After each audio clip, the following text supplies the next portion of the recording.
အမေအဖေကိုလှုပ်ကြွေးရင်ဘာပြန်ရမလဲဖုံဖုံတဲ့တန်ယုတ်တနိကေတဂါထာဝကတန်ယုတ်ပါဠိတော်ဗျမနတန်ယုတ်ဥပတကဝတ်မာတုပောတကတုံးမှာမိဘကိုလှုပ်ကြွေးတဲ့သားသမီးတွေဟာလက်ရှိပြစ္ဆုတ်ပံမှာလည်းပဲသူတော်ကောင်းတွေရဲ့ချီးမွမ်းခြင်းကိုခံရပြီးတေလွန်တဲ့အခါမှာလည်းပဲမြတ်ရွာသူပတိတို့လာရောက်ရတယ်လို့မြတ်စွာဘုရားကဟောကြားထားပါတယ်ဒါဟာမိဘကိုလှုပ်ကြွေးခြင်းကြောင့်ရရှိလာမိကောင်းကျိုးပဲဖြစ်ပါတယ်ဒါကအကျိုးအနေနဲ့ပြောတာပါအကျိုးရသည်ဖြစ်စေမရသည်ဖြစ်စေသားသမီးရဲ့လို့ဖြစ်လာပြီဆိုရင်မိဘကိုပြန်ပြီးတော့လှုပ်ကြွေးရမှာကသားသမီးတိုင်းရဲ့တမိုင်းပေးတာဝန်တစ်ခုဖြစ်ပါတယ်မိဘကိုလှုပ်မကြွေးဘူးဆိုရင်အဲ့ဒီလှုပ်မကြွေးတဲ့သားသမီးကိုသုဒ္ဓနိပတ်ပါဠိတော်ဝတ္တလတုံမှာမြတ်စွာဘုရားကဘယ်လိုပြောထားသလဲဆိုရင်ယောမာတရံပိတရံဝါဇိနကံကတယောပနံ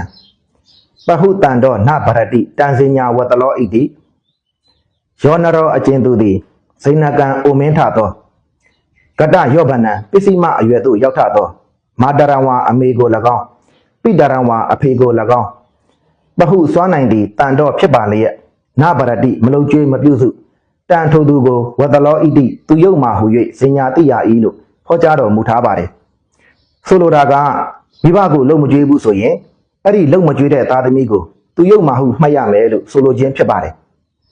အကျိုးရသည်ဖြစ်စေမရသည်ဖြစ်စေသားသမီးရဲ့လို့ဖြစ်လာပြီဆိုရင်